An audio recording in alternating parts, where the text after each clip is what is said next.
So welcome so much to our AP Stats content review session over Unit 6 and Unit 7 of the CED, Everything, Inference, Proportions, and Means.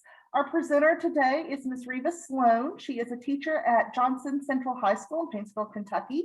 She's also a mentor teacher with Advanced Kentucky, does a lot of work with NIMSY as well. And Reva is my mentor this year. I'm a first-year AP Stats teacher, and I've been very thankful for her help. You'll see over here, there's a bit.ly. If you want to see any handouts from today's meeting and download a copy of those for yourselves, bit.ly/mathcrs.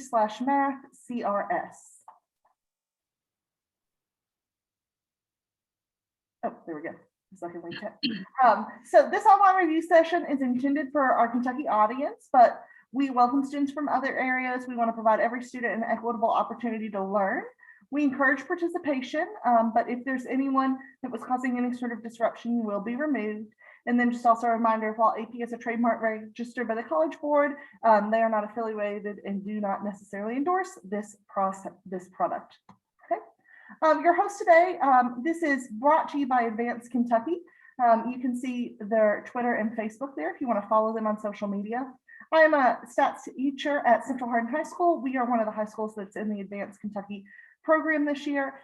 So if you need to get a hold of one of us today and something's going on with your Zoom, please feel free to email me at my school email address there.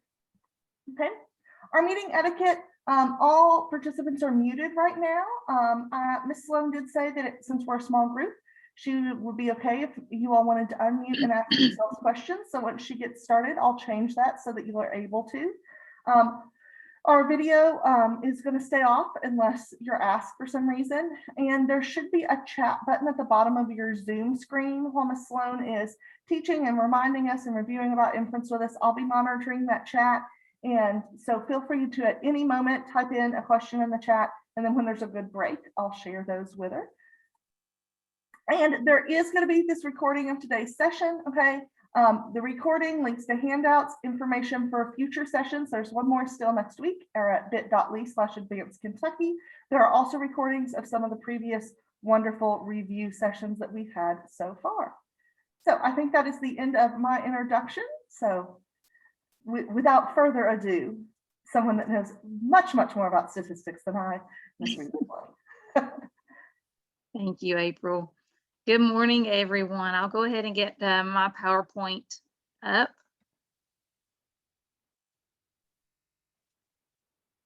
And so you should be looking at my PowerPoint now. Give me just a moment to get it rolling here. All right. So first of all, as April mentioned, I do a lot of work with NIMSY, and these materials were designed for sessions with NIMSY, and then we kind of modify them just a little bit to use with our students here in Kentucky.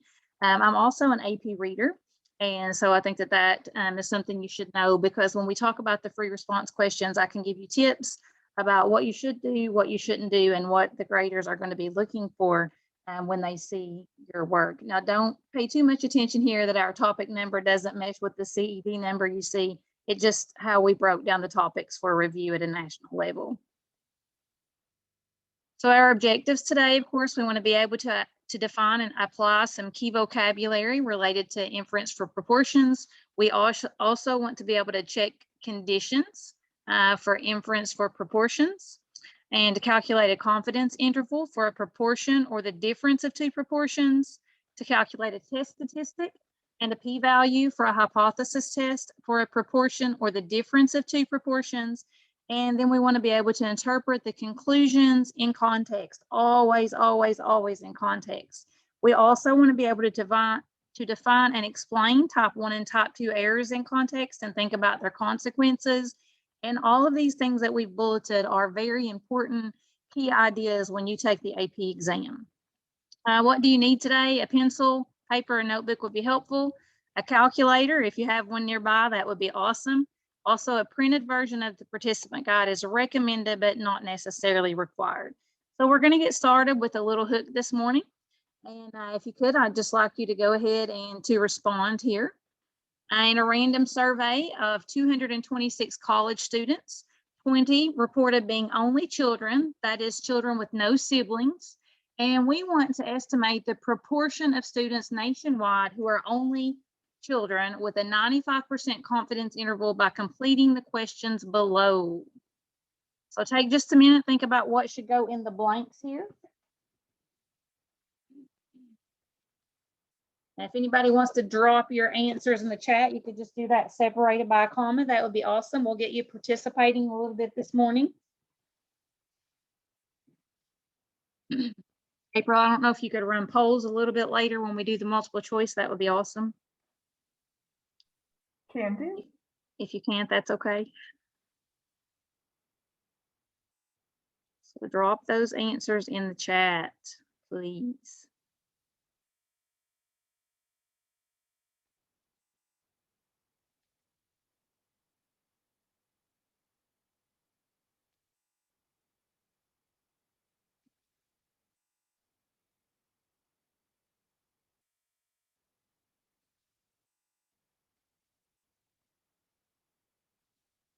And April, you can tell me what answers are coming in if you don't care, because where I'm displaying this PowerPoint, I cannot see the chat very well. Okay, I wasn't sure. We're getting lots of consensus about the first blank being proportion, and then we're sort of divided on whether that second blank should be Z interval or Z test. Oh, okay.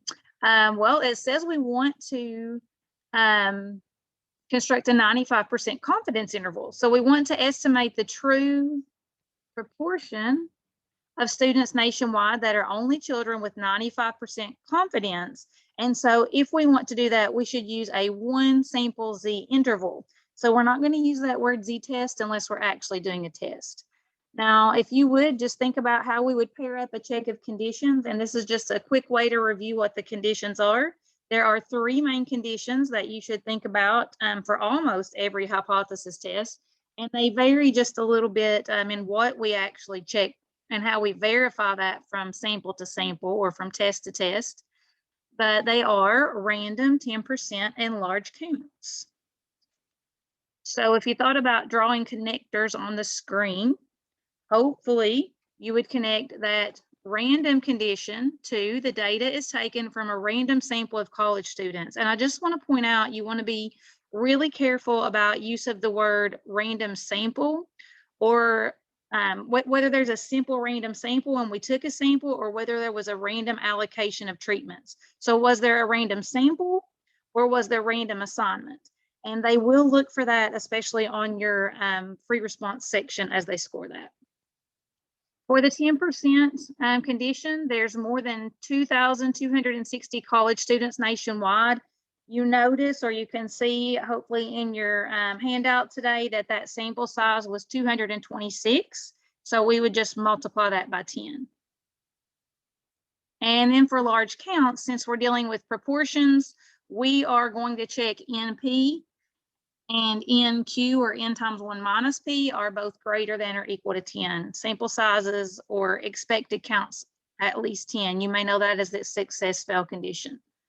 What is the Z critical value for this question? So when we create a confidence interval, we'll look a little bit more at the actual breakdown and some instructions in a few minutes, but that Z critical value can be found on your calculator, and it is 1.96 for this question since we want 95% confidence. So take just a minute, fill in the blanks. You can go ahead and let's do one blank at a, or one part at a time. So let's start with the top part. Use the formula for a one sample Z interval and construct the confidence interval. Then interpret the interval by filling in the blanks below. So what values would you get? Could you just type your confidence interval into the chat, please? And then we'll deal with those last blanks in just a few minutes.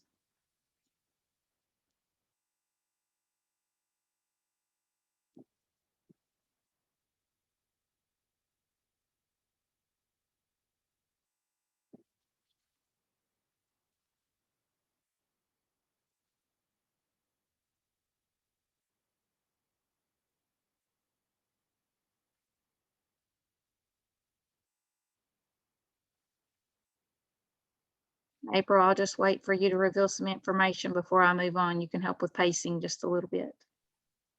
Can we have some reminders about numbers? I don't know that everybody has a printed copy of the handout in front of us. Absolutely.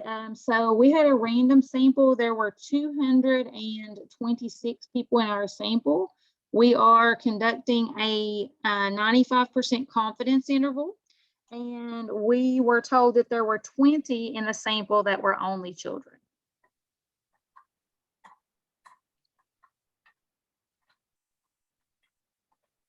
So just I'm also another, gonna drop that in the chat for everybody.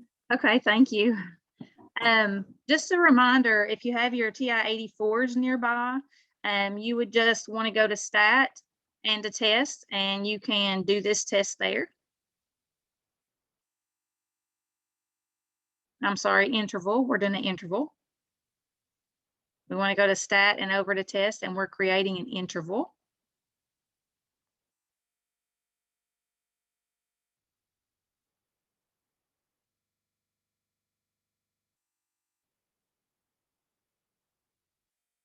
If anybody's using the Inspires and you have questions about those, I can grab one. As long as I'm looking at the screen, I can talk to you about either one of them.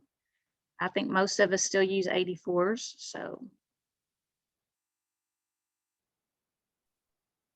We've gotten our first answer, which is from 0.05 to 0.13. Okay. And you can send me a direct message, especially if you're maybe a student and you'd rather just me know who said what. I won't say your name, I promise. If you don't use Zoom for class, down there at the bottom of the chat where it says to everyone, you can choose to send a message just to me. You can also send one just to Miss Slone, but like she said, she can't see the chat very well right now.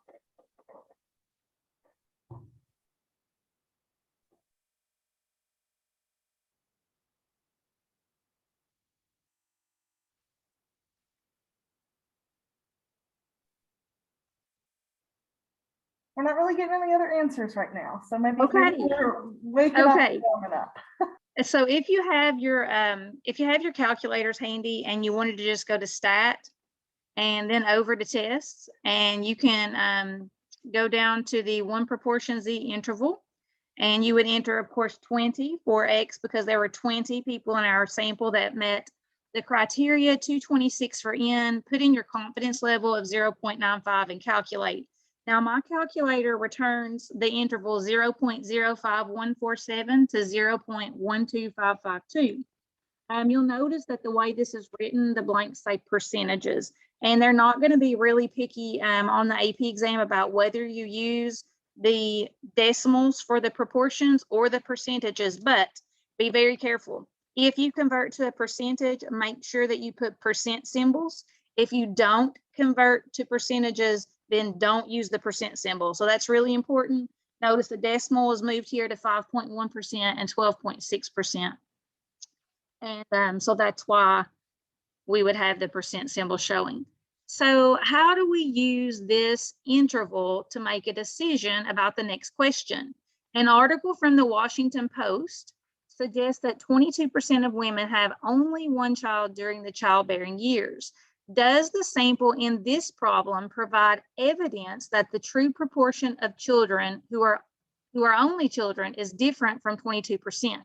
And so in this first blank, we're looking for just a yes or a no, okay? One of the things that students often don't do is they'll talk all the way around the answer and they never definitively tell you what they're thinking, okay? So make sure that you say yes or no and then explain yourself here. So yes or no, and then how would you justify that in that second blank? So I'll give you just a really quick amount of time here to think about that so we can move on. There's a lot to think about and process in this study session.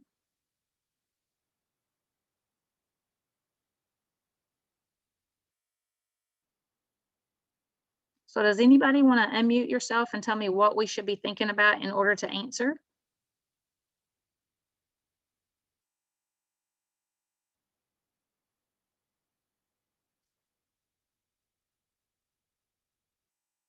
Well, my wait time is really bad when I can't see your faces. So I'm just going to go ahead and jump in there and talk about the answers. Okay.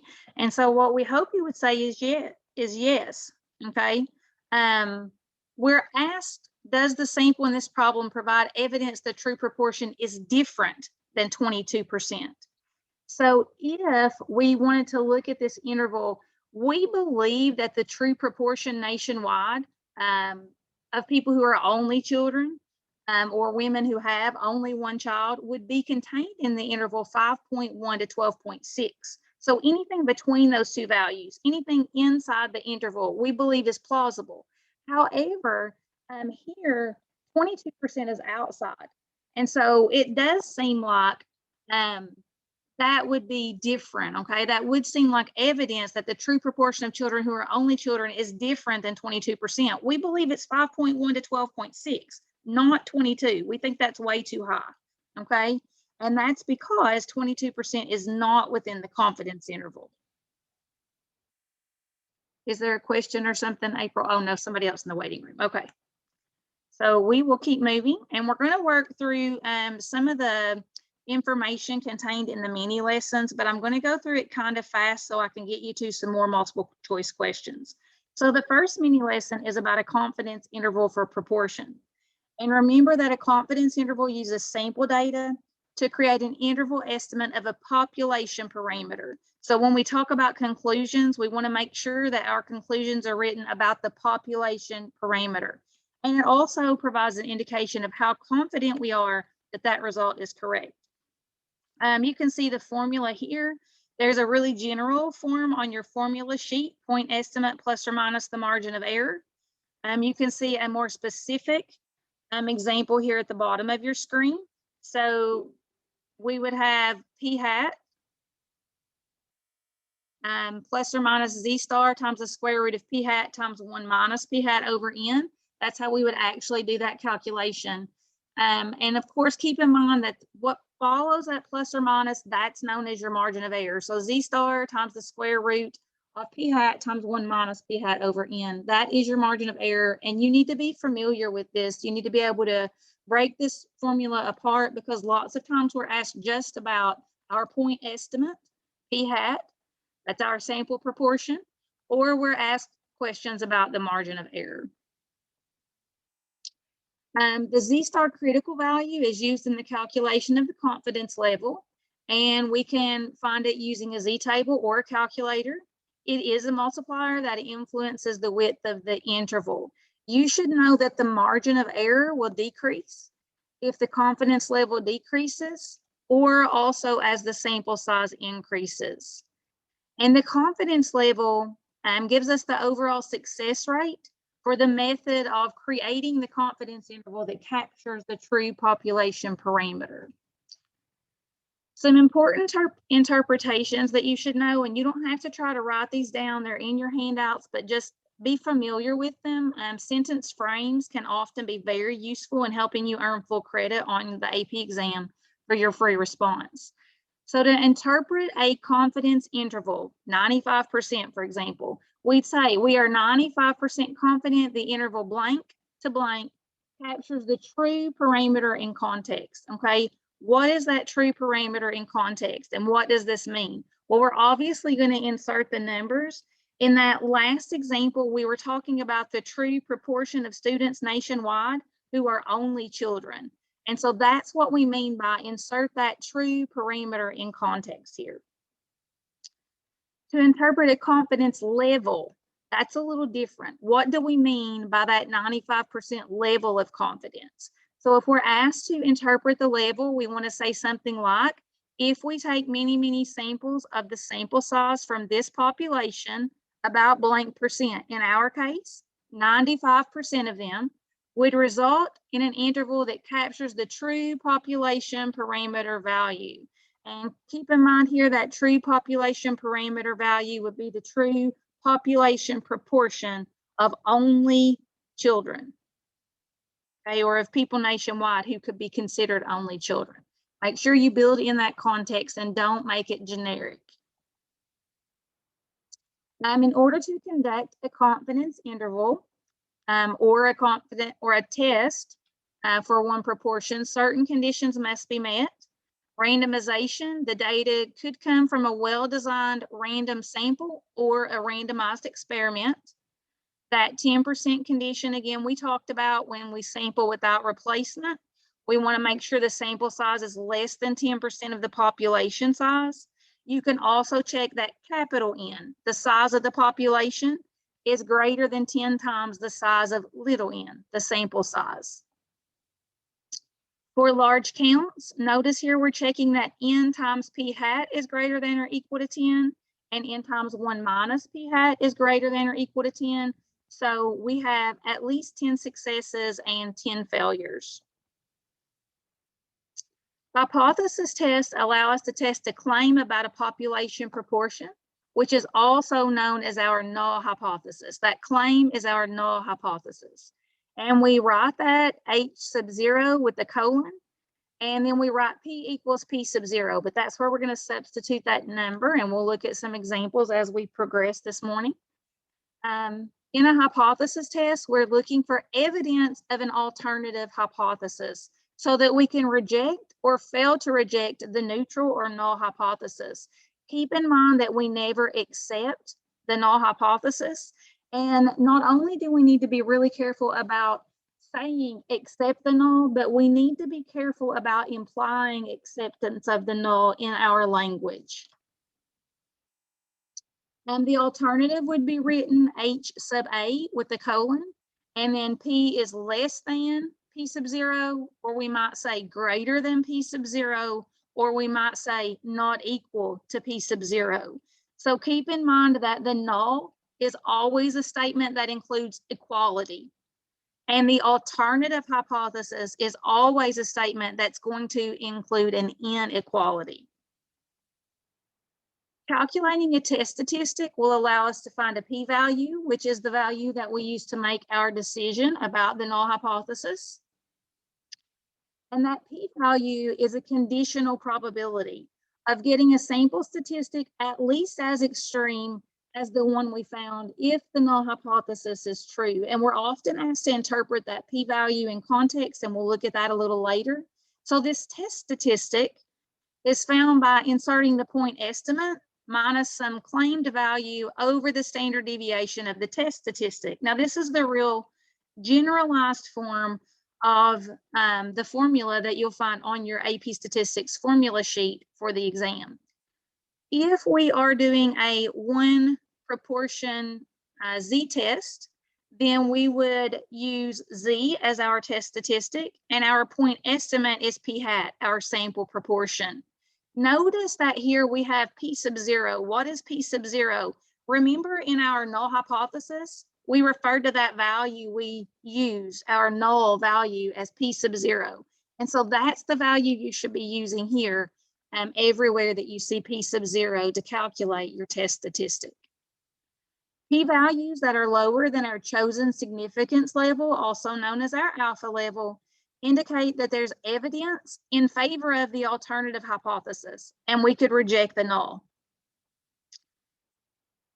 Just like confidence intervals, certain conditions must be met, and they're almost the same.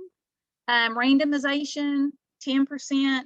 We really want to notice here in the large counts condition that we're using P sub 0 when we check our large counts and not P hat like we use in the confidence interval. When conducting the hypothesis test, we want to make sure that we include all necessary components. Now, your teachers may have taught you something other than state plan do conclude. Some teachers use something called phantoms, which I'm not real familiar with. I've seen it in practice a couple of times. Other teachers have different strategies, so don't feel like you have to pick up my state plan do conclude. But if you don't already have a strategy for getting full credit, then this is a strategy that you could use. Traditionally on the AP exam, we have seen hypothesis tests graded in 4 parts.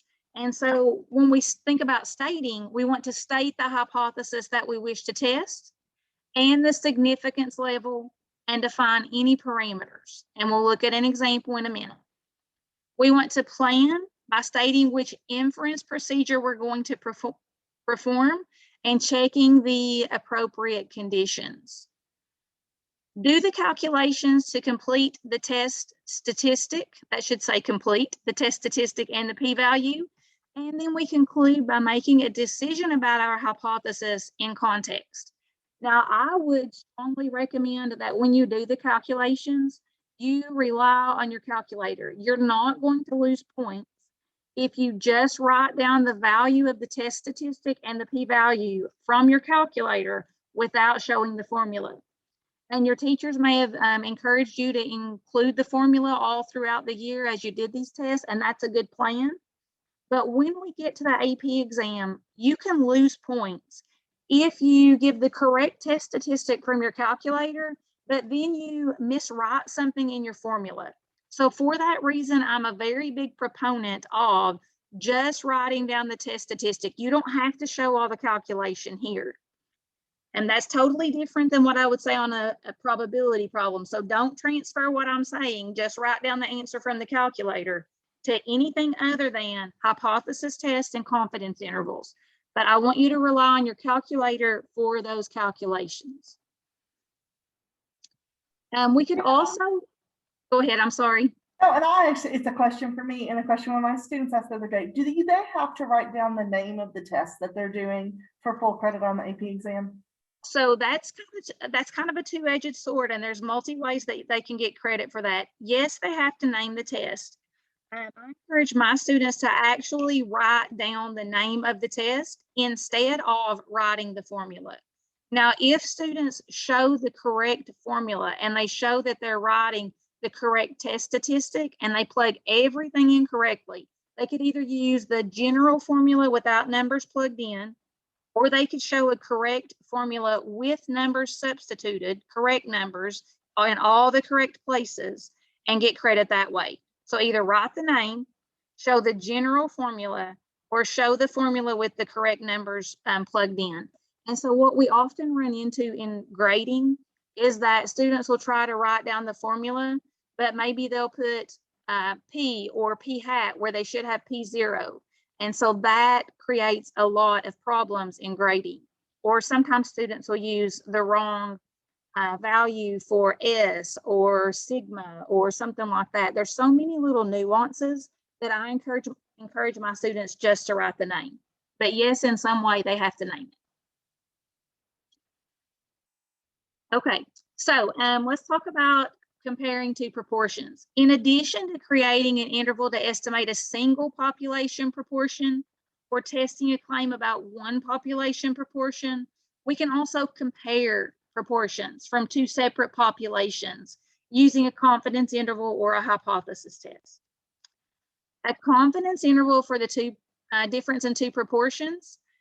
Here's the formula that you would use. For the conditions, you have to check the same three conditions, random samples from each of the two populations, or in an experiment, random assignment to treatments. The 10% condition, which applies only to random samples, we want to check that sample size is no more than 10% of each respective population. So if I'm sampling some men and some women, I have to apply these conditions to both groups, and that's very important whenever you move to comparing two proportions.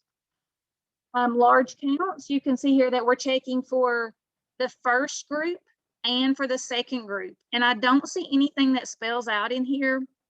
You need to clearly define what P1 and P2 are at some point. That comes back into defining your parameters. When we test a hypothesis for the difference of two proportions, it's really important that you're careful with how you write your proportion, how you write your hypotheses. You always want to make sure, and I didn't mention this earlier, that they're about the true population parameter. So we would write P here, P1 and P2, and not P hat. That's a very important distinction. There's a couple of ways that you could write the hypotheses. For the null hypothesis, you could write P sub 1 minus P sub 2 equals 0. It's also perfectly fine if you write P sub 1 equals P sub 2. For the alternative, notice here they've used the subtraction method. P sub 1 minus P sub 2 is less than 0. That's equivalent to P1 is less than P2 if your teacher uses that notation. Again, we want to think about that alternative could be one-sided in either direction, so that could be a greater than, or it could be a not equal to if we're looking just for a difference. For the conditions for the hypothesis test for the difference in two proportions, we want to check randomization, 10% condition, and large counts again. And we want to be careful. Notice we've got this p hat sub c. What is this? In a hypothesis test, we assume that there's no difference in the two groups. And so we actually have to pool. So our test statistic becomes p hat sub 1 minus p hat sub 2 minus 0 over this formula, which includes that pooled p hat value.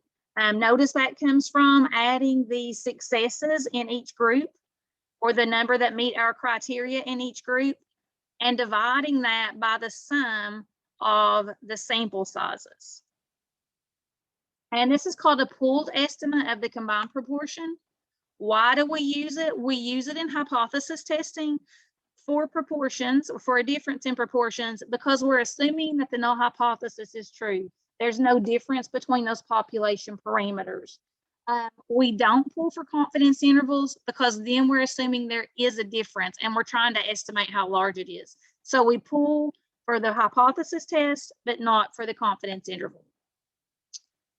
Our last mini lesson is about type 1 and type 2 errors, and then we'll get into some sample multiple choice questions. So whenever we perform a significance test, we either reject or fail to reject the null hypothesis based upon the sample data that we collected. But it's possible our decision is incorrect, and we can never be 100% sure. So there's two ways that our decision could be incorrect when testing hypotheses. The first way is we might reject the null hypothesis when the null hypothesis is true. In that case, a type 1 error has occurred. So the data supports the claim given by the alternative, but the null is actually true. And that's known as a type 1 error. The second type of error is if we fail to reject the null hypothesis when the alternative is true. That's when a type 2 error occurs. So the data don't support the claim about the alternative, but it's true. So let's look at an example. And this example is in your handout if you have it with you. City Council is debating a plan to offer tax breaks to new small business owners in an effort to encourage people to open businesses in the city and contribute to the city's economy. They decide to adopt the plan on a 3-year trial basis and use the data they collect to make a decision about continuing the tax breaks. Since the plan costs the city tax revenues, they will continue to use it only if there is strong evidence that the rate of new business development is increasing. So the first thing we want to do, and if you have a handout, just go on to that mini lesson. It's going to be about 4 or 5 pages in, and you'll see mini lesson type 1 and type 2 error at the top of one of the pages. So you can keep that information. In words, what will the hypotheses be for a hypothesis test? That's the first thing we want to think about. If we're going to identify type 1 and type 2 errors, we need to know what the null and alternative hypotheses are. So take just a minute, and even on your own paper, you could write those down. If anybody wants to be brave and volunteer those in the chat, you can do that.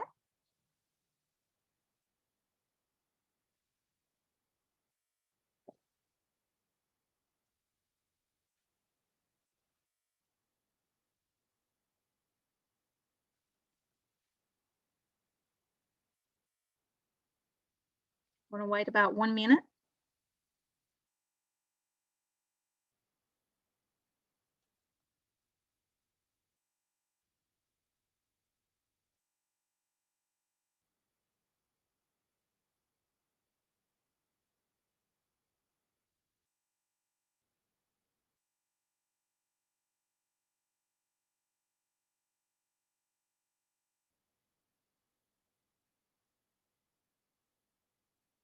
All right.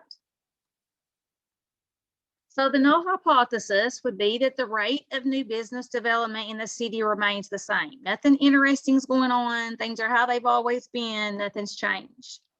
The alternative would be that the rate of new business development in the city is increasing. And that's what we would want to find support of or lack of support for.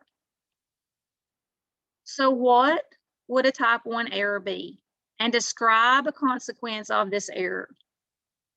Go ahead and write down, and I'm going to give you again about a minute to think about what would a type 1 error be and describe a consequence of this error. Be sure to write in context.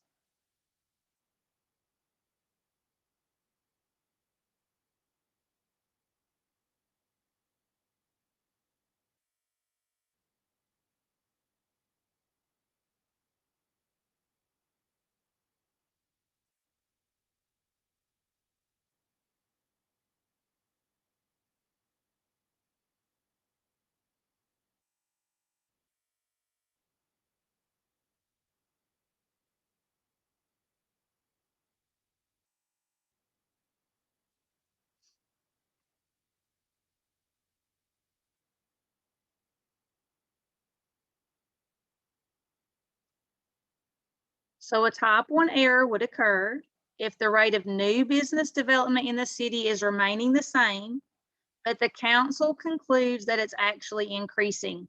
Remember, we said a type 1 error meant we reject the null hypothesis when it's true, okay? And so it's true.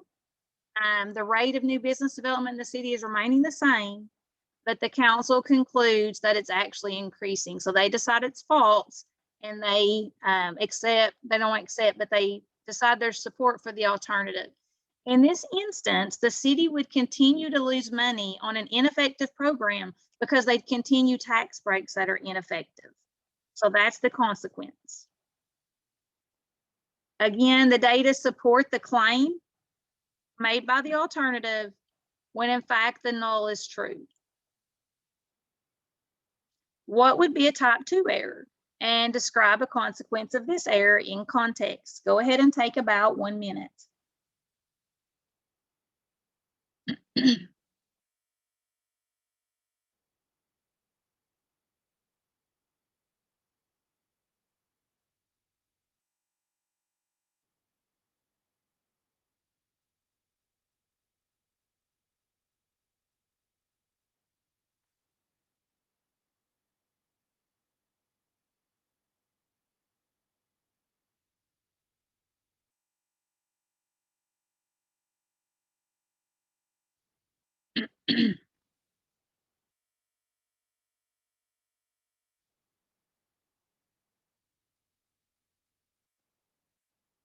A type 2 error would occur if the city council concludes there's no evidence that the rate of new business development is increasing when it actually is. In this instance, the city would likely choose to end the tax incentive and cancel a program that is in fact working. And so what's going on here? The data don't support the alternative, but the claim is actually true. And a couple of just last things to remember. We always have to identify population parameters of interest, talk about the type of inference procedure to be used and the confidence level. I want to kind of get through these actually, because always state and verify the conditions. We already went over those. Always interpret intervals in context. You always want to include context. We already talked about writing templates. And we talked about when to pull and not to pull, and never to accept the null. So let's jump into these multiple choice questions. And April, if you don't care to just poll. Unfortunately, we don't have the ability to do polls. Okay, no so problem. We're gonna have to use the chat. Okay, I'm only going to give you about 2 minutes per question, and hopefully we'll still get time for one FRQ.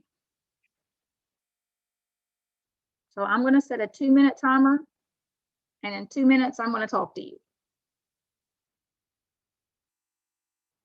During that time, though, as you get your answer, feel free to just put A, B, C, D, E in the chat, you all. Certainly. Or we could just have them type it and be ready to press enter, and then press enter when we call time. Sounds like an even better plan. That way everybody doesn't see your answer and jump on board.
Okay, time is up. I'm sure it took me just a couple of minutes to get that first timer started.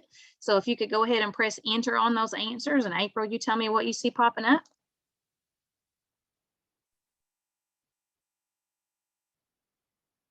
So far, we all have said A.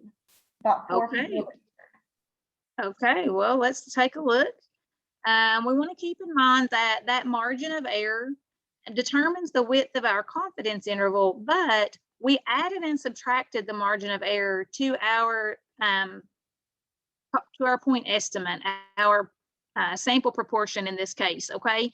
And so we want to find the width of this interval. So we would subtract, and then we want to divide it by 2 since we added and subtracted that value to our point estimate. And so you can see that the correct answer is indeed choice A. Great job, guys. Let's do multiple choice question 2. And I am going to go ahead and start a 2-minute timer.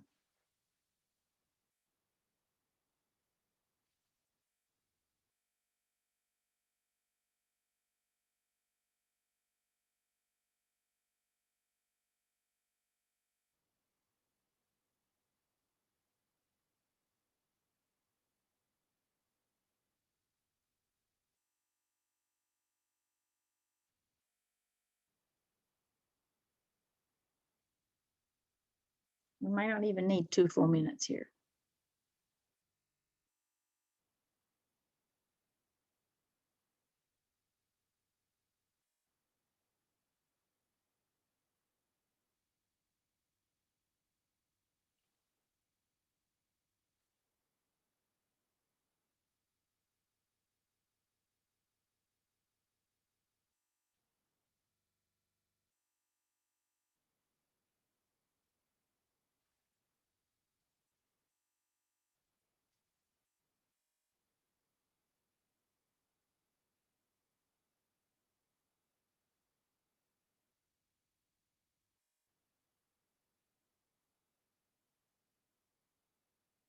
I'll give you about 15 more seconds.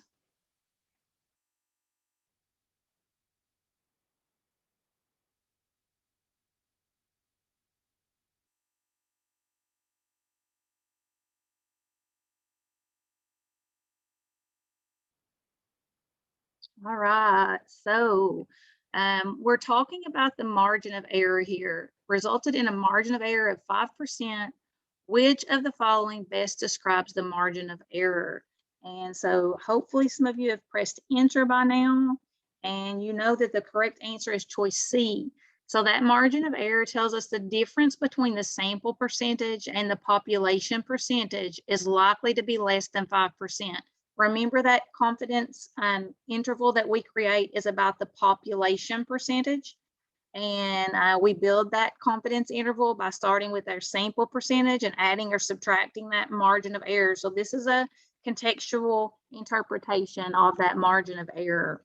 If anybody has questions, feel free to drop those in the chat, or just raise your hand or unmute yourself. We welcome those questions, and we want you to feel like you're getting the help that you need. Also notice that this morning, most of our talk centered on confidence intervals and hypothesis testing, but there's a lot of different small things that they assess other than a full hypothesis test or a full confidence interval. And so it's good to see those types of questions that you might encounter as well. And here's question 3. I'll go ahead and start the timer.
right, there's our timer.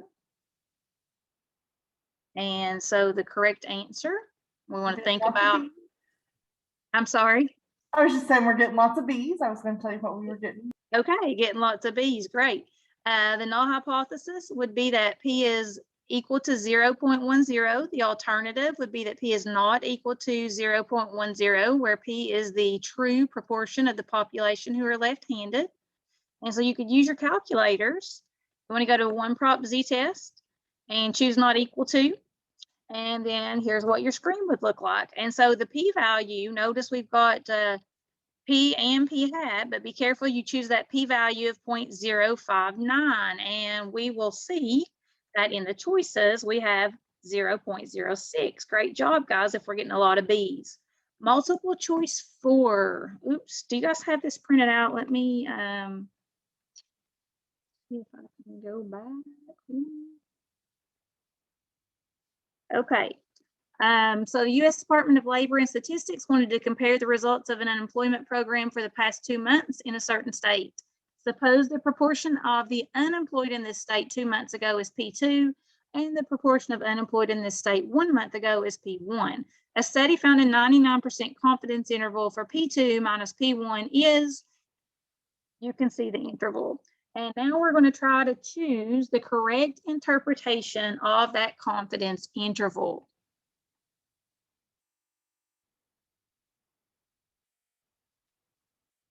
So again, I don't know, April, if you want to type into the chat for them or anything, if they don't have it in front of them. P2 minus P1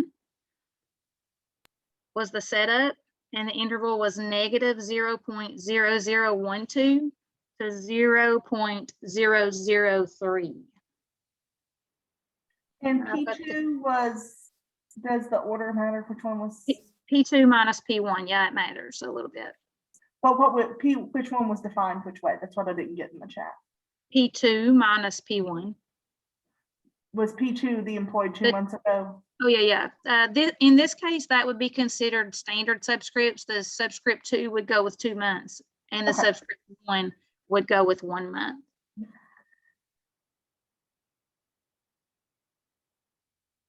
That's another really good thing to note we can talk about in just a minute.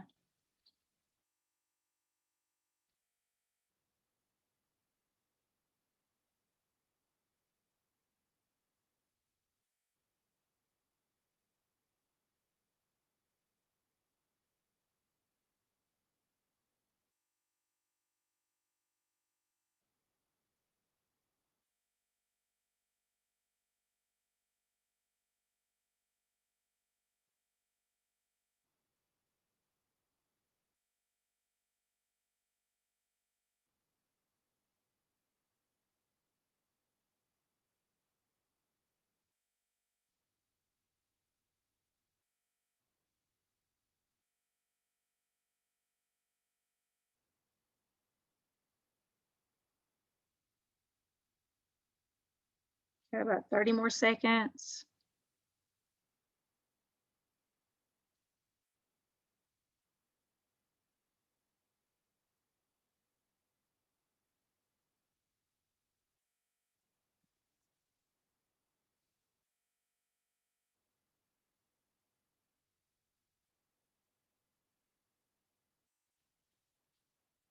All right, go ahead and drop those answers in the chat.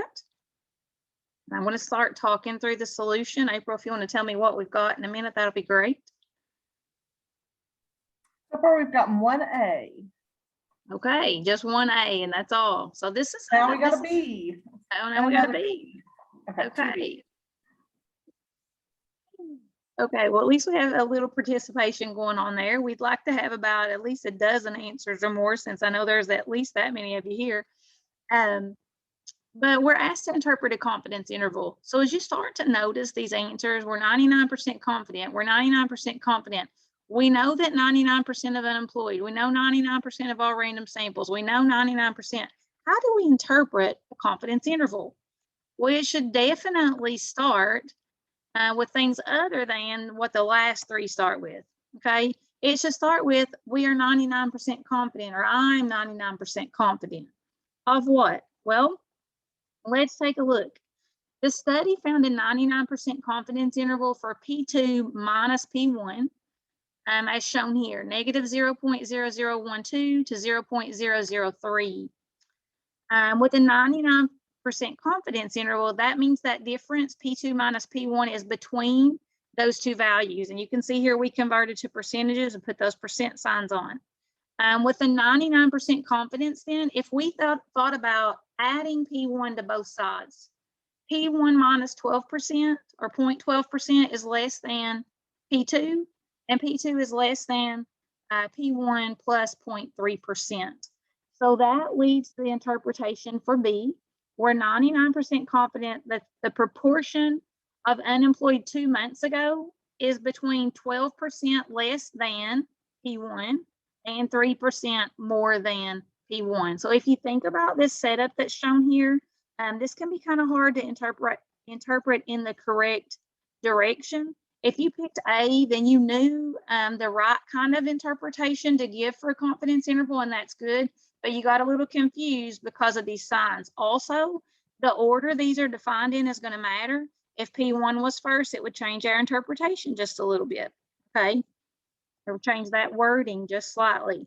Now, April had asked about those subscripts, P2 and P1, and typically, if it makes sense in the problem, okay, we're talking about 2014 and 2017, and I use subscripts 14 and 17. That's kind of understood, but I guess not last year, but the year before that, they really started to make a push at the reading to have students write in words what the parameters are. So it's always a good idea to write down, when we talk about defining parameters, we want to say, just like this example did, okay? It was defined in the problem that it says the proportion of unemployed in this state 2 months ago is P sub 2. So P sub 2 represents the true proportion of unemployed people in the state 2 months ago. And P sub 1 is that true proportion of unemployed people 1 month ago. And so we want to make sure that we clearly define those. Let's try multiple choice 5. And again, I'll give you we're almost out of time. I tell you what, we're going to jump to one free response question. Let me go through these. The correct answer is B for number 5. If you have that in your packet, the correct answer is as shown there for number 6. And let's take a look at free response question 1. We're going to only take about, we may run over just slightly, April, if that's okay. Each year, a flu vaccine is made available to combat common strains of the flu, and the Advisory Committee on Immunization Practices recommends vaccination as the primary way to prevent sickness and death caused by the flu. The Centers for Disease Control and Prevention, the CDC, estimated that approximately 63% of vaccine-eligible people ages 6 months through 17 years received the flu vaccine during the 2018-2019 flu season. Researchers would like to estimate the percentage of vaccine-eligible people ages 6 months to 17 years who received the flu vaccine this year. The results of a survey given to a random sample of 2,500 people from this population indicated that 1,041 had received the flu vaccine. So let's just walk through this FRQ together since we're close to the end of time. We want to construct a 96% confidence interval for the proportion of vaccine eligible people in the 6 month through 17 years of age bracket who had received the flu vaccine. Use that confidence interval to comment on whether or not the percentage of those in this age bracket who received the flu vaccine has changed since the 2018-2019 flu season. So there's kind of multiple things going on here. We want to construct that 96% confidence interval first. So under state, construct a 96% confidence interval for P. We're going to define that parameter, the true proportion of vaccine eligible people in the 6 month through 17 year age bracket who actually received the flu vaccine. In our plan, we also want to state what we're going to do, what test or interval we'll use. We'll use a Z interval for a population proportion, and then we're going to check the conditions. Random. We're told there was a random sample of 2,500 people from this population. Okay, don't just write random with that check mark, but say it was stated 2,500 people, random sample. 10% condition. We want to know that the population is greater than 10 times the sample size. And we aren't typically given that value from the population, but we want to think about, is it reasonable? Okay, is it reasonable to assume there are more than 25,000 people in this population of people age 6 months to 17 years old? And yes, that's definitely who actually received the vaccine nationwide. Yes. Large counts. We want to check that n times p hat is greater than 10, n times 1 minus p hat also greater than 10, and we're actually showing that check here. Okay. So how many successes and fails did we have? Under do, we're going to find the Z star critical value for a 96% level of confidence. Keep in mind that means there will be 2% in either tail. And in order to calculate Z star using our calculator with inverse norm, we have to add that 2% in the lower tail on. So our area would be 0.98. Our mean is 0. Our standard deviation is 1. And notice how those things are defined here. So if you're writing down calculator steps, define what these values are that you write down in the parentheses. And there's a couple of screenshots of actually doing that calculation. And so we would use our critical value of 2.054. You can also calculate that value from a table. If your teachers have shown you how to do that, you're already familiar with that here. If they haven't and you've relied on the calculator, then please just rely on the calculator on the test. Don't shift gears now. You're too close. You're on the home stretch. Next, we put that all together. And this is where I would encourage you not to write all this down, okay? Go straight to that interval. And you can actually write the finalized interval 0.396 to 0.437. You can see screenshots of how to do that on your calculator. And the final thing is that conclusion. Based on the sample data, we're 96% confident the interval 0.396 to 0.437 captures the true proportion of vaccine eligible people in the 6-month to 17-year age bracket who actually received the flu vaccine. Now, we were asked to comment on whether or not the percentage of those in the age bracket who received the vaccine had changed. And here is our answer, because 63% is not in this interval. It's not a plausible value for the population proportion of vaccine eligible people who received the vaccine. In other words, the confidence interval provides convincing evidence that the percentage of those in this age bracket who received the flu vaccine has changed, okay, since 63% is not in there and not a plausible value. Part B, suppose a similar survey will be given to vaccine eligible people in the 18 and over age bracket, and a 96% confidence interval for people who have received the flu vaccine is to be constructed. What's the smallest sample size that can be used to guarantee the margin of error will be less than or equal to 2%? What would we have to do for setup here? Okay, we want to think about that margin of error comes from Z star times the square root of p hat times 1 minus p hat over n. We want that to be less than or equal to 0.02. Then we're going to pull values from our question. Our Z star was 2.054 since we're doing that 96% confidence.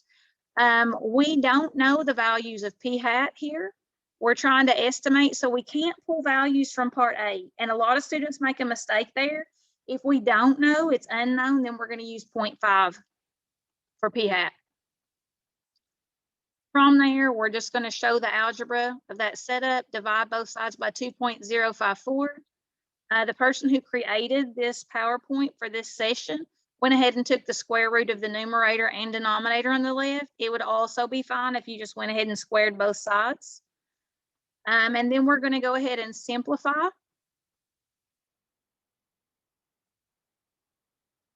And solve. And so we'll get a value greater than 2,636.8. But they asked me about sample size, and that has to be a whole number. I can't take 0.8 of a person. I mean, I don't know if that if that means I chop off their feet and they're not included or what, right? So I have to have a whole number. So a sample of at least 2,637 should be taken in order to ensure that margin of error is less than or equal to 2%. And we're going to kind of end this session at this point. We're already 5 minutes over. In 5 minutes, we're going to come back. You can take a break, run to the restroom, get something to drink if you need to, and we'll be ready to roll with the next topic in 5 minutes. April, do you need to do anything for break?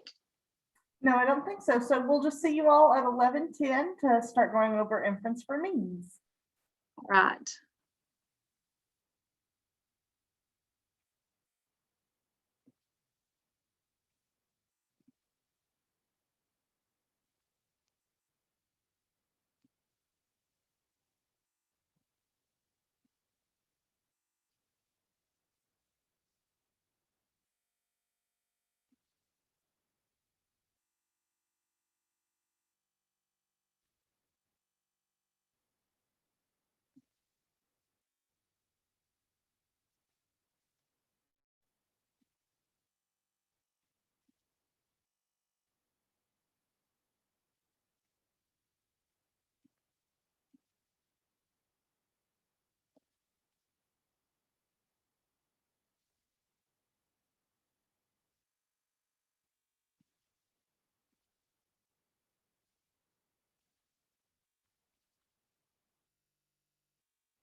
April, I'm here and ready whenever you think it's time to go.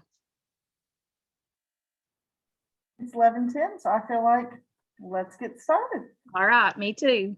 It's kind of awkward when you're staring at a screen and you don't see any faces or anything like that. All right, guys. So this is AP Stats topic 9. If we're looking at NIMSY, it's not unit 9 in the CED, but that's okay. We're talking about inference for means. One of the biggest things that students struggle with is choosing the correct inference procedure. So at the beginning of this session, we are going to talk a little bit about choosing the appropriate procedure, and then we'll go on. I'm going to try to end at about 5 or 10 minutes till 12 so that you can ask some general questions if you'd like. And I'll try to provide some more hints and tips along the way as we move through this session.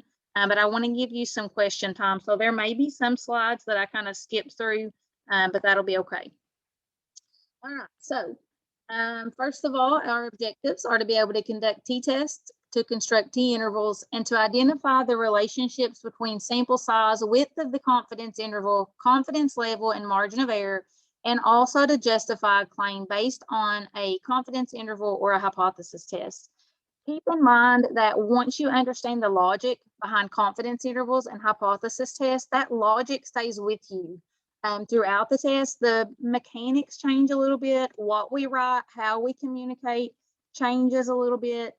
But overall, the reasoning stays the same. The supplies that you need for this session are the same as for the last session. And here we have some older released AP questions, and this is the hook or the opener for this session. We want to identify the procedure that's required, the parameters, and the hypotheses. And so if you would, go ahead and read this to yourself. I'm going to give you about 3 minutes to read, to write down the procedures, the parameters, and the hypotheses.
Okay, just a few more seconds here.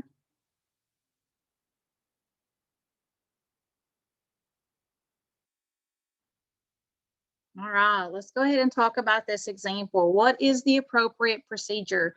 One of the things that we have to do is distinguish between, especially when we have two groups and we're looking at means, we have to be able to distinguish between whether this is a paired procedure or if this is a two sample T procedure.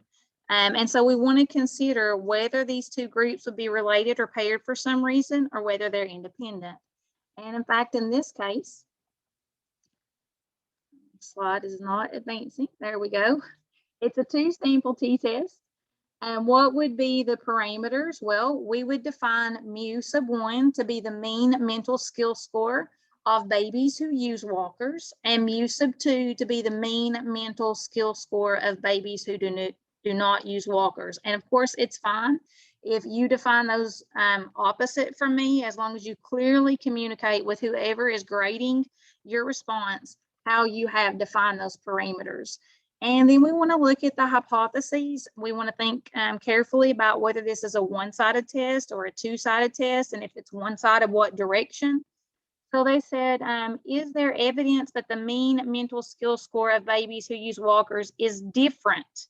And so we're just looking for a difference, and that's why the alternative is that the two population means are not equal, and the null hypothesis is that the two population means are equal.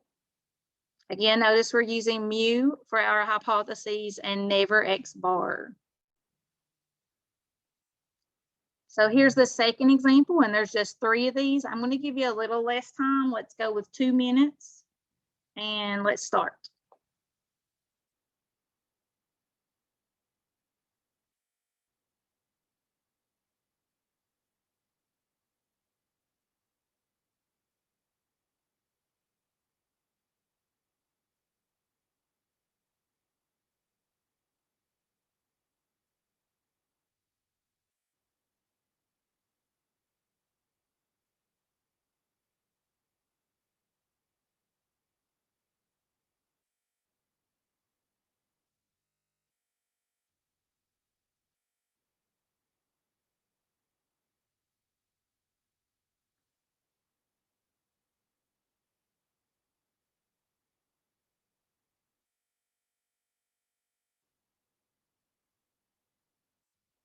Remember, we're not actually trying to do the test.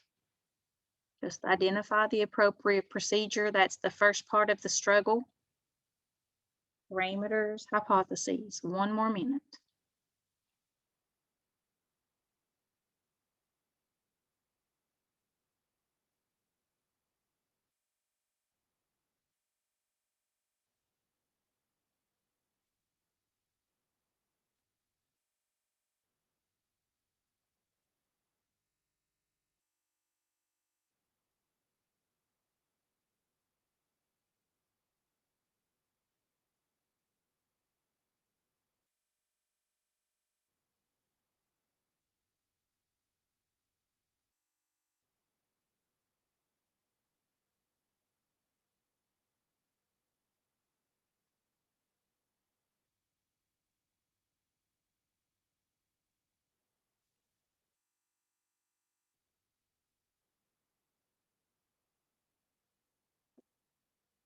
Okay, so our time is up.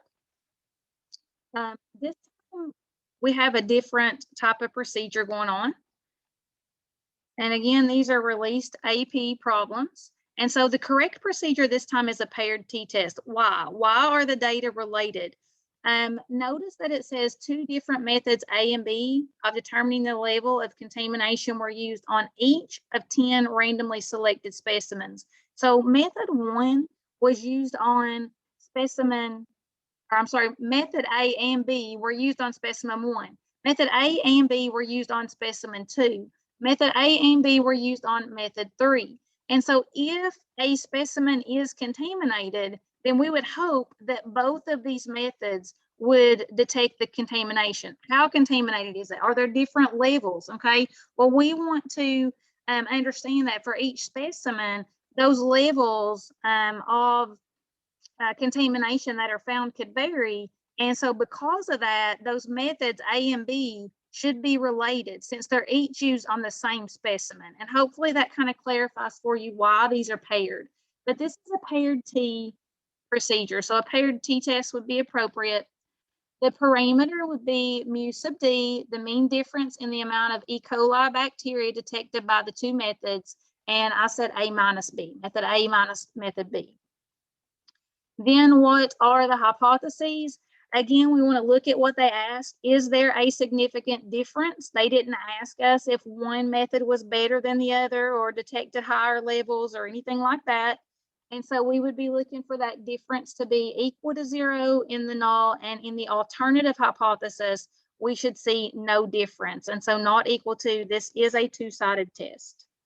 This is our third and final example of identifying the correct procedure. And again, just throwing out there, that's one of the things that students struggle with.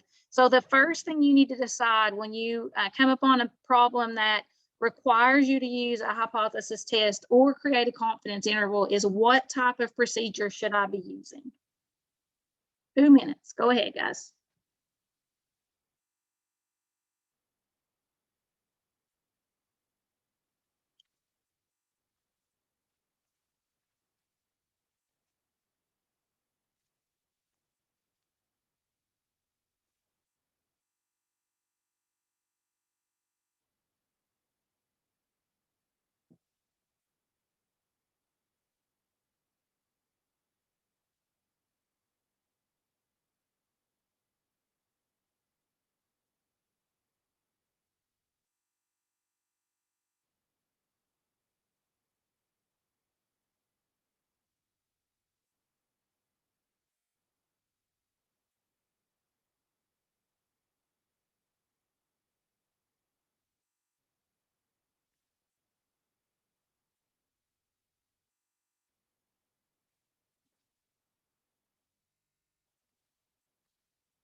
Okay, here we go. So the correct procedure in this case is a one sample t-test. We only have one sample. We are dealing with means, and so we're going to use t procedures. And we would define the parameter to be mu, the mean amount of juice dispensed in ounces. And then our hypotheses, again, notice the statement here, and this is from a released AP question. Is there evidence the mean amount of juice dispensed is different from 12.1? And so the null hypothesis, mu is equal to 12.1, and the alternative, mu is not equal to 12.1. And don't just assume that all the AP questions are going to be two-sided, because there have definitely been one-sided examples out there. I just wanted to highlight for you some of the FRQs and how you could choose a correct procedure. So now our first mini lesson is on confidence intervals for a population mean. And I'm going to kind of skip over some of the parts that are a lot like what we already talked about for proportions. And I will just point out the differences. Okay. So a one sample T interval, of course, we have a confidence interval. We already know what it does, how it uses sample data to create an interval estimate for a population parameter. We know the form, okay? Point estimate plus or minus margin of error. We use T instead of Z for inference about the population mean, unless the population standard deviation is known. So most of the time, we're going to be using T for means. And in your mind, you should kind of think of, oh, this is about means, it's probably T, or if it's about proportions, then I should use Z. I don't know why that came up again. Okay, so a one sample T interval for the population mean will have the form X bar plus or minus T star with some degrees of freedom times S over the square root of N. So notice how the general setup of this confidence interval is different, but our point estimate now is a sample mean instead of a sample proportion. And when we calculate that margin of error, now we have a T star value instead of a Z star value. And so we have a different type of distribution that we use here. And then notice how we calculate the standard error as well. Also, this T star critical value, much like a Z star critical value, is connected to our confidence level and the degrees of freedom. You can find it using a T-table or your calculator, and it is still a multiplier that influences the width of the interval. Before we construct a confidence interval, we always want to think about the conditions: random, independent, large counts. Notice that this large counts condition is the one that changes a little bit. So we call it large counts with proportions. We can call it large counts with means, but the way that I check is different. Okay, for proportions, we were checking that n p hat and n times 1 minus p hat are both at least 10. Now, when we check large counts for means, we want to check that the sample size is at least 30. And that ensures that our sampling distribution model will be approximately normal, and it's valid to use these procedures. Another way the large counts condition could be checked, notice it says or normally distributed population. So if we're told that the population has a normal distribution, then that also can satisfy this condition, because that's why we're checking sample size. If the sample size is not at least 30 and we're not told that the sample was drawn from a normally distributed population, we have to create some type of graphical display in order to check for normality. Your teachers may have taught you different procedures. I've seen students use stem plots effectively. I have seen students use histograms effectively. Some teachers teach students how to use normality plots, but whatever you use, anytime you sketch a graph, you want to use appropriate labels. You want to make sure you scale the axes and include a title. What is this graph that you have given us?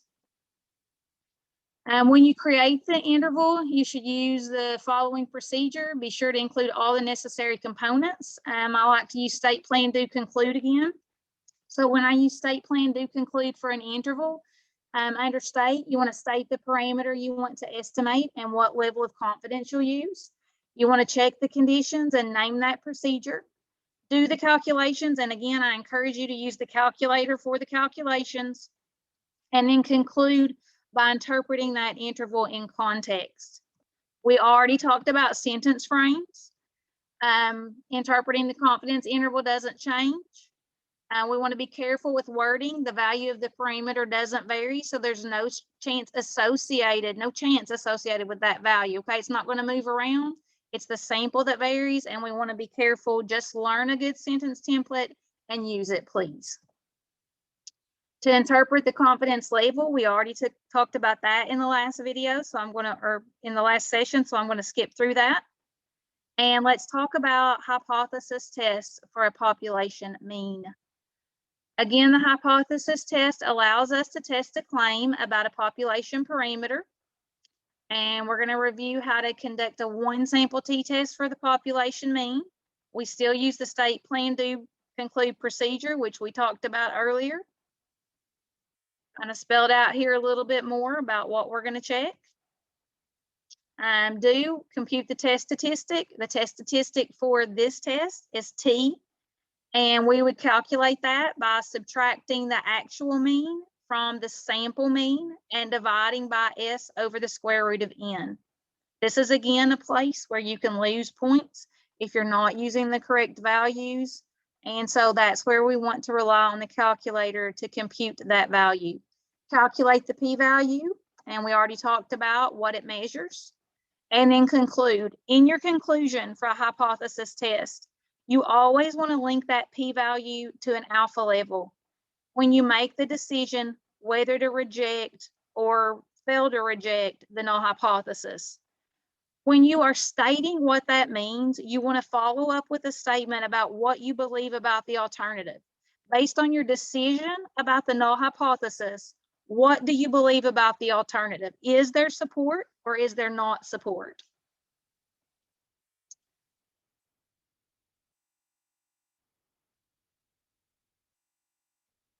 And again, just a reminder that we reject the null hypothesis if the p-value is less than that stated alpha level. All right. So sentence frames, once again, for that hypothesis test conclusion. Most of the time we don't do these sessions back to back. I like the color coding here. This is one that I created myself. So because the p-value, you want to put that number in, is less than or greater than the alpha level, typically 5%, we reject or fail to reject the null hypothesis. There is or is not sufficient evidence to conclude, and that's where I'm going to write about the alternative. Notice the green goes together here because the p-value 0.02 is less than the alpha level of 0.05. We reject the null hypothesis. There is sufficient evidence to conclude blah, blah, blah, blah, blah, whatever the alternative says. And then we also want to make sure that we interpret that p-value using a sentence frame if we're asked to. That's not required for a hypothesis test, okay? Those are separate. So if you're asked, excuse me, to interpret the p-value, you can use this sentence frame. There is a, put your p-value in, probability of observing a sample mean, sample proportion, sample what? In this case, sample mean, at least as extreme as, what is your test statistic? Assuming the null hypothesis is true, and you want to write that in context. Some general tips: the null hypothesis is always an equal statement. The alternative is always an inequality. Don't forget to check the conditions and always link that p-value and alpha level and state conclusions in terms of the alternative. And we want to talk about two sample t-test procedures versus matched pairs. So when there are two samples, we have to make a careful decision about whether the samples are independent or related and paired in some way. Independent samples require the use of two sample procedures, a two sample t-test for the difference in means, or a two sample t-interval. Dependent or paired samples require that we calculate the difference for each pair of data and use a single sample procedure to run a paired t-test for the mean difference, construct a paired t-interval for the mean difference. So look at this first example and decide whether or not you think these samples are independent or paired.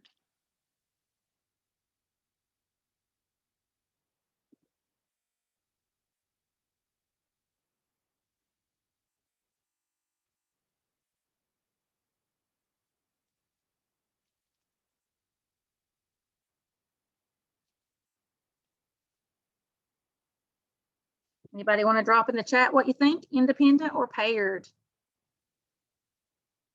Is there a difference in mean pulse rate for males and females? We've got a random sample of 40 males, second random sample of 40 females. We want to record the resting pulse rates of each one. Is this independent or paired? What are we seeing, April? Everybody's saying independent. Awesome. These are independent. There's no reason why the pulse rates of those men would be related to the pulse rates of the women. Let's look at another case. Suppose we take a random sample of 30 females and we record their resting pulse rate.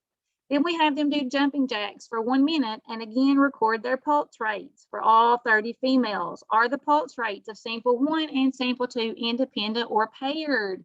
Drop your answers in the chat.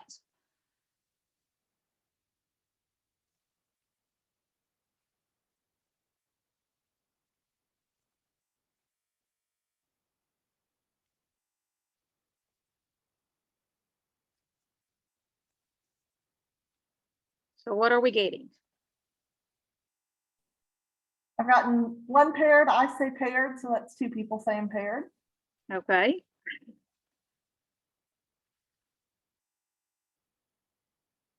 So indeed, these are paired, okay? For example, April and I would be two females, and our pulse rates might differ right now. And so if my pulse rate is higher than hers typically, then we would expect it to be even higher after 1 minute, okay? So because we're measuring me compared with me, this is paired data. The formulas for two sample procedures for a confidence interval given here or for a test statistic, that's just a reminder because you should have seen those. Again, we rely pretty heavily on our calculator with those. And now we're ready to move on to some problem solving and let you get some practice. So we're going to take 2 minutes for each of these multiple choice questions. And at some point, if I feel like we're running out of time, I may go ahead and stop that. April, did we have a question or?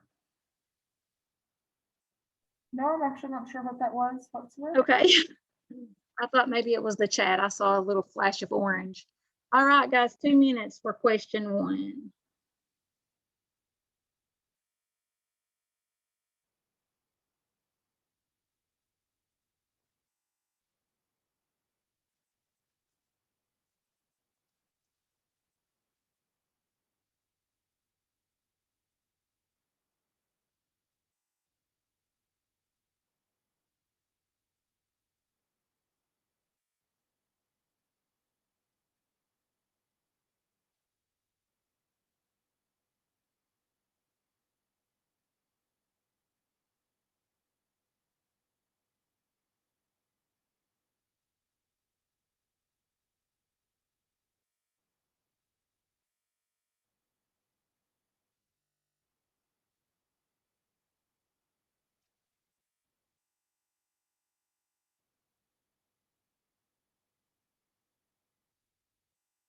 Could be wrong, but I kind of feel like you might have had enough time for this question. 30 more seconds. And we can go ahead and hit enter on our answers. Certainly.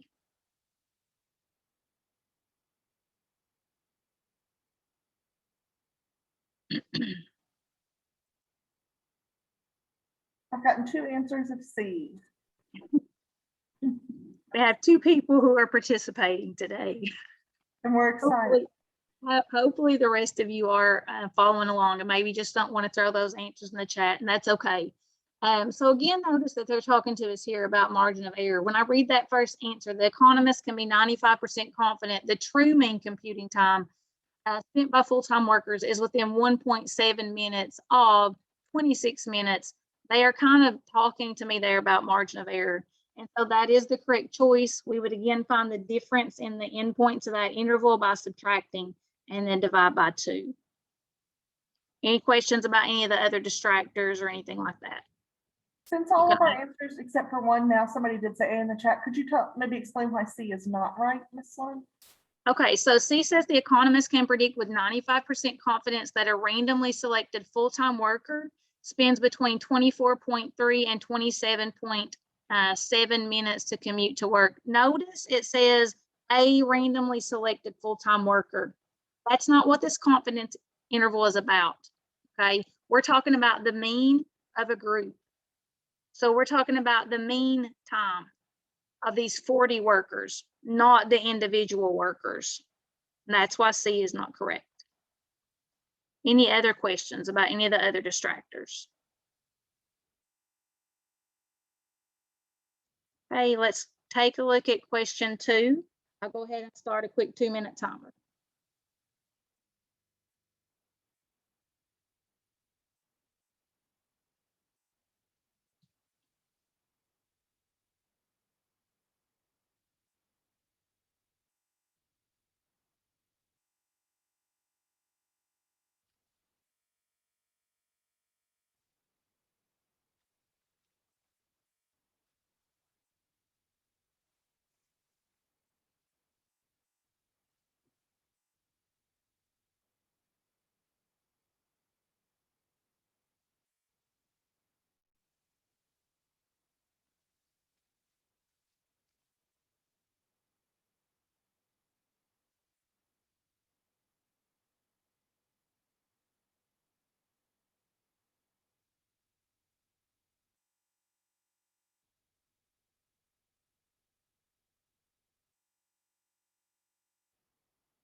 About 30 more seconds. If you have an answer, go ahead and drop those in the chat.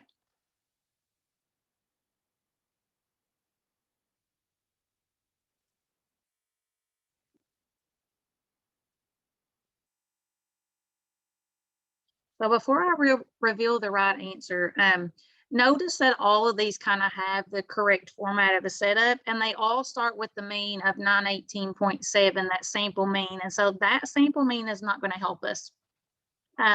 We've got those T-star values, which we are going to have to think about in just a minute. But if we look at the other answer choices here, we should have S, the standard deviation of our sample, which is 12.9, divided by the square root of N. And so in some places here, they've used the degrees of freedom instead of N. So we should be able to eliminate choice B and C just because they don't have N under the square root. So if I'm even just guessing and I know the correct formula, then I could maybe eliminate those two choices and narrow down the ones that I have to guess from. Beyond that, what else is different? Well, beyond that, in choice A, choice D, and choice E, we see that the T-star value varies. Now it's E that's correct.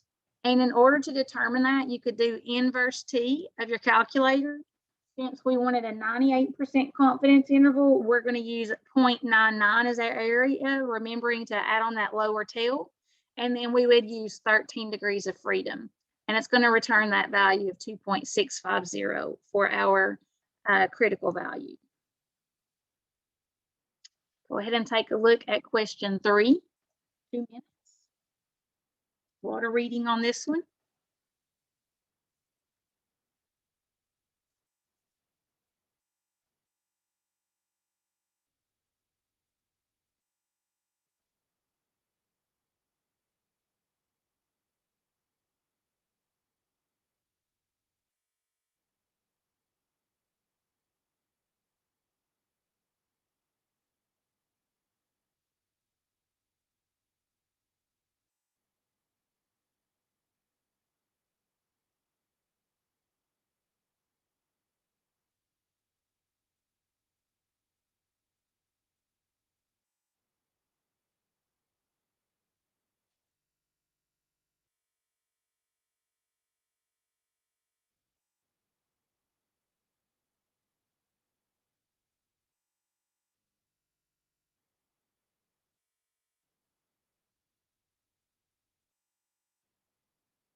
Go ahead and drop those answers in the chat if you have them. I want to make sure we get time for at least one FRQ. So go ahead and drop those answers in.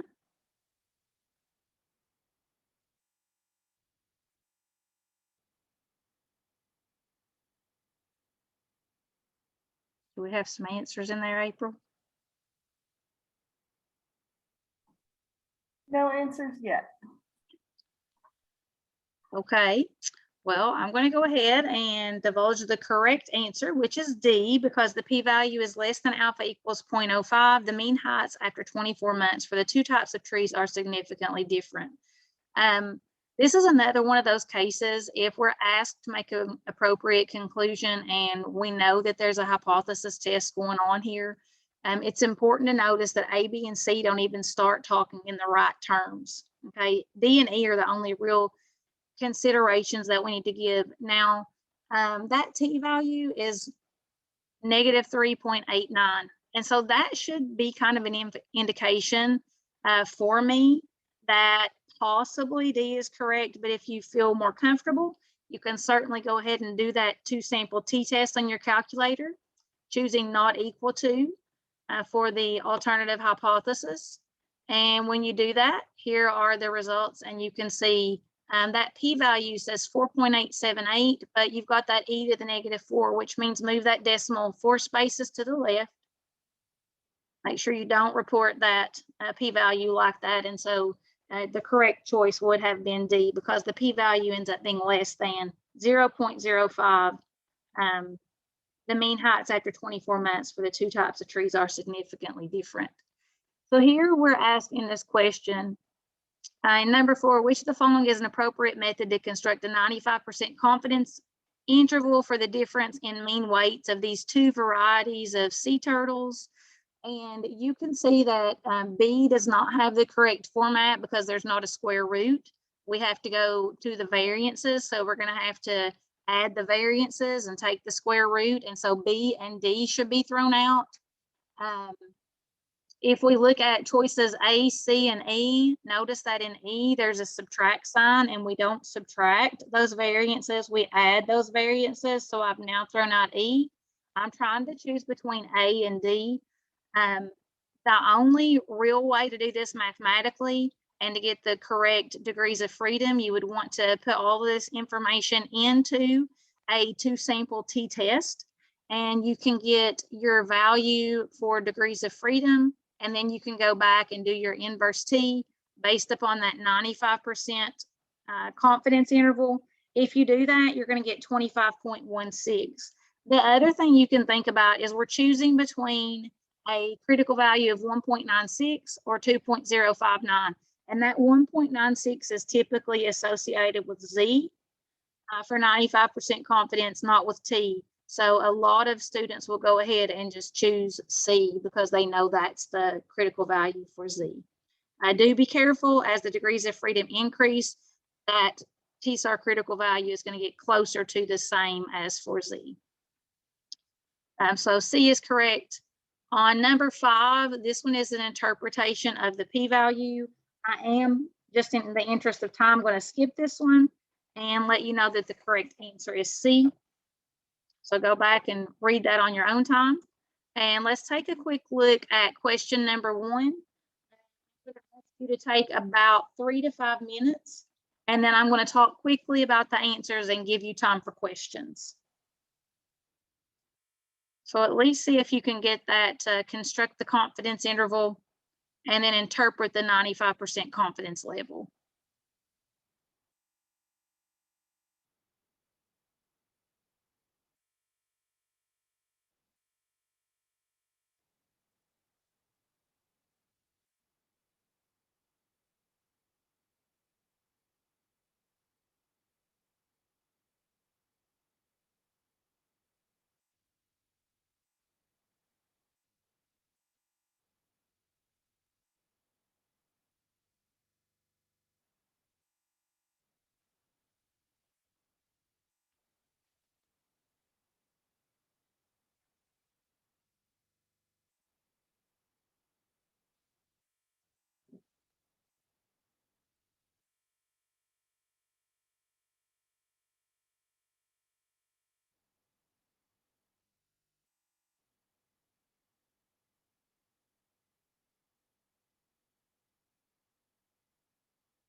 About 1 more minute.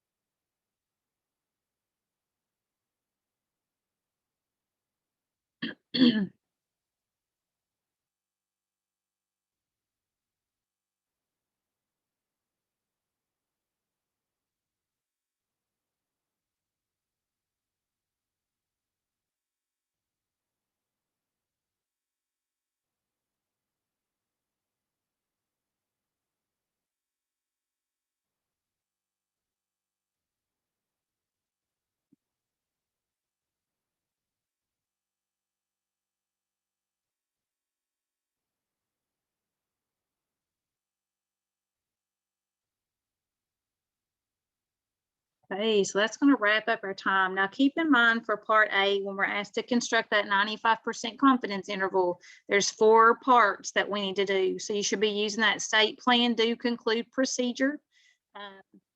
That's how you're going to get full credit for that response. And so for part A, we would state the appropriate procedure is a 2 sample T interval. Under plan, we want to check the conditions. The sample is randomly selected from the population. The condition is met because both samples were selected randomly. Keep in mind there is a difference between random selection and random assignment. So an SRS here, not random assignment, but the rubrics do make a difference. So really pay attention there. Second condition, the population has a normal distribution or the sample size is large.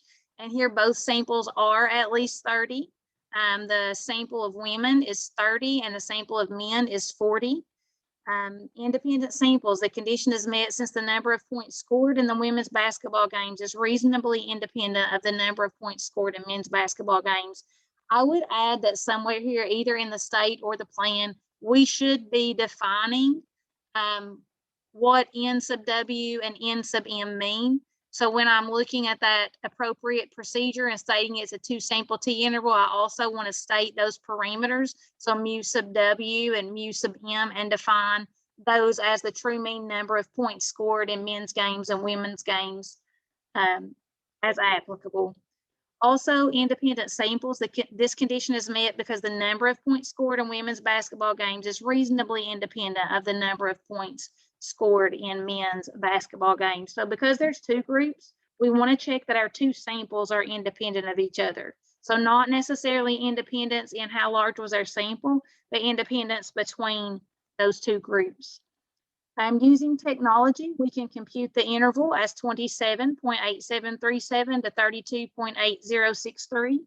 Often we get questions about, is there a rule for how far you round? Calculus uses that 3 decimal space rule, and there's really not a hard and fast rule in statistics.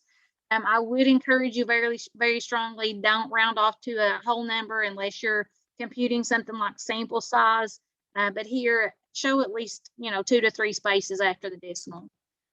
Conclude, we can be 95% confident the interval 27.8737 to 32.8063 captures the true mean difference in points scored in men's and women's basketball games. For scoring, for part A, to get it essentially correct, you can see what's required here. All those components that we already talked about, that you identify the test name, that you check the conditions. Also for part 2 of that, essentially correct, if you calculate the interval correctly and give a reasonable interpretation, you have to state 95% confidence and include a statement about that population parameter in context. For part B, the 95% confidence level means if one were to repeatedly take random samples of sample sizes from the population of the same size from the populations of men's basketball and women's basketball games and construct a 95% confidence interval from each of these samples, then in the long run, 95% of those intervals would succeed in capturing the true mean point difference in men's basketball and women's basketball games. I think that these scores were actually taken from some WNBA and NBA games. So for scoring on this part, essentially correct if you provide a correct interpretation of the confidence level in the context of the study. And that approach, that could take one of two approaches. I would strongly encourage you to use this first one based on the concept of repeated sampling, mentioning repeated sampling in the long run. Using this method, make sure it refers to the future. And we're going to go ahead and end the show there. In the slideshow, stop sharing. April, I don't know if you have anything you need to share. We have about 4 to 5 minutes to take questions if you have questions, and I will be happy to answer those. Also, I just wanted to throw out there, if you want to put my email address back up there, if there are any teachers in the session and you would like the answer keys for today's sessions, I will be more than happy to provide those to you, but I don't want to post those online. All right. Questions, guys? There is going to be a recording of today's session online, like we talked about. You can get that at bit.ly/advancedkentucky. I'm sure Ms. Slone would truly be very happy to answer any questions. And then I've put up here the Advanced Kentucky website, social media. Aaron Timmons is the contact director for mathematics for Advanced Kentucky. So if you're joining us from outside of Kentucky and have any questions about anything, reach out to him. Again, I'm April York from Central Hardin High School. If you have questions about Advanced Kentucky, that would be best to reach out to Mr. Timmons. And then there's Ms. Slone's email if you would be interested in getting those answer keys from her and your teacher. The handouts without the answer keys, as well as the recording, will be at both of these bit.lys. And Aaron also asked me to encourage everybody to come next Saturday to the review session about the chi-squared test.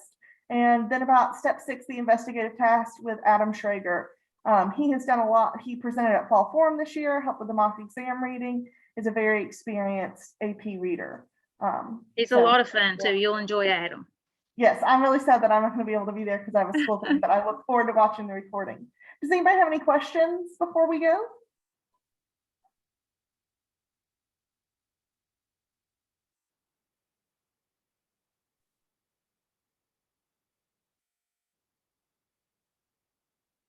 Thank you all for joining today.